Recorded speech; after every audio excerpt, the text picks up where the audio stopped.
paano natin gagawing maayos ang ating document file? So, makikita natin dito sa ating computer na hindi maayos ang kanyang mga file arrangement. So, meron ditong Excel, Word, folder, PowerPoint, JPEG o picture.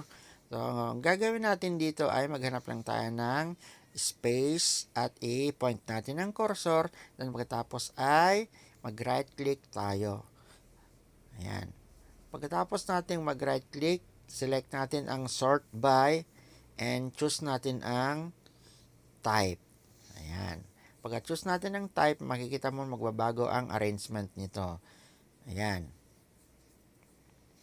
Okay? I-click lang natin ang type, then, ayan, nabago na siya, depende sa kanyang file type.